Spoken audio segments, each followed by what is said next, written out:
what an interesting day today. I feel like I finally kind of, I understand, I don't know, I understand some other stuff today about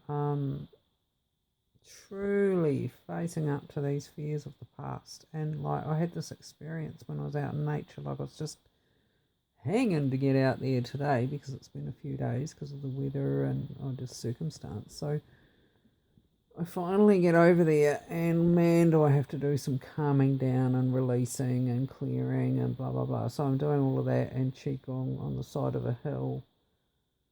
And it was just it was just so nice, and using my slingshot.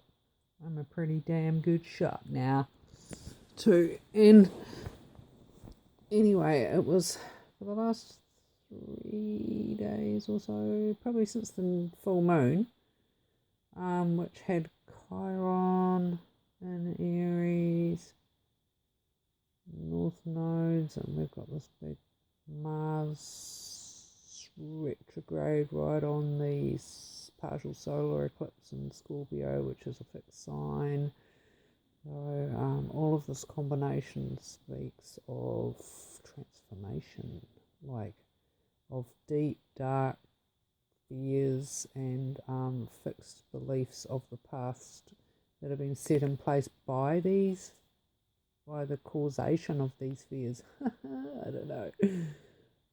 So it's like I've had all of these childhood fears, and I think it's been about 1, 2, maybe 7. Like I had 2, and then a whole batch together, and I think it was 5 on the side of the hill. And really, at the end of the day, it was about faith. It was about talking myself through this, finding out what part of me that was in fear, and talking to it, going, that was then, this is now. And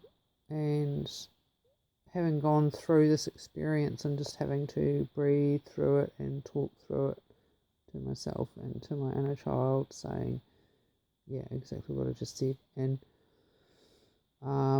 consciously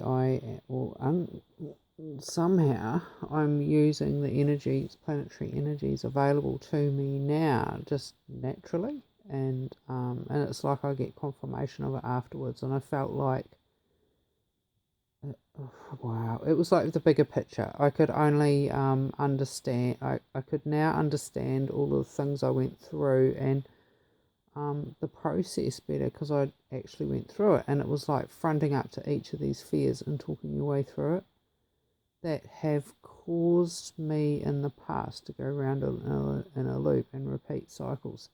So this time I have broken the cycle and I'm going forwards now, and it just feels so different. I feel like I've got this deck of cards called Work Your Light, I think, by Rebecca somebody, who wrote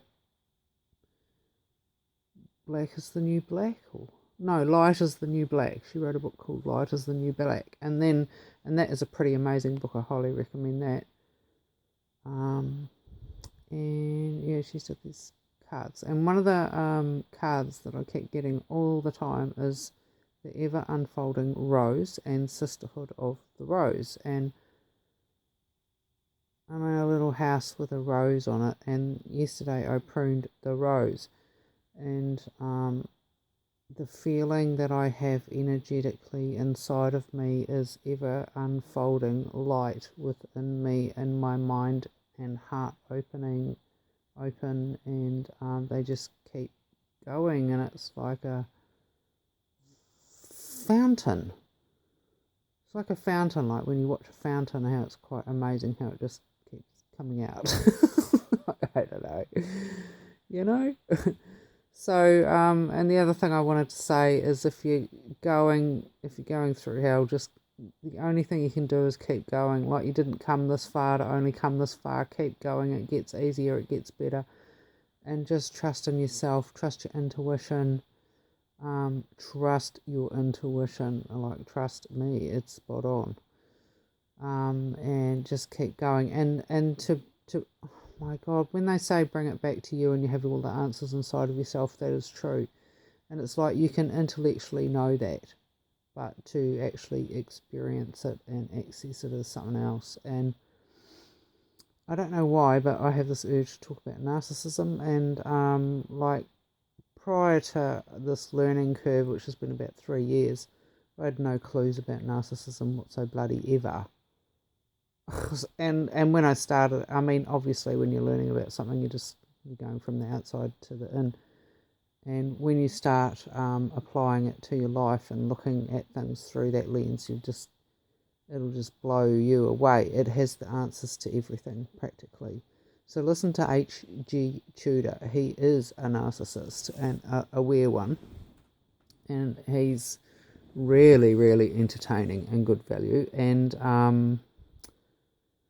Jesse, I don't know his name. He's in Mexico and he travels around in a bus, and he's like a military narcissist slayer guy. But you know, his journey's pretty obvious too, and he gives you real practical tips on how to deal with this stuff, from verbally to sussing them out when they're sussing you out. You know, it's amazing and it's well worth it. And then when you apply that to your first personal relationships, you can blow it up to systems, the way systems are set up in society, and then you can apply it to governments and parental style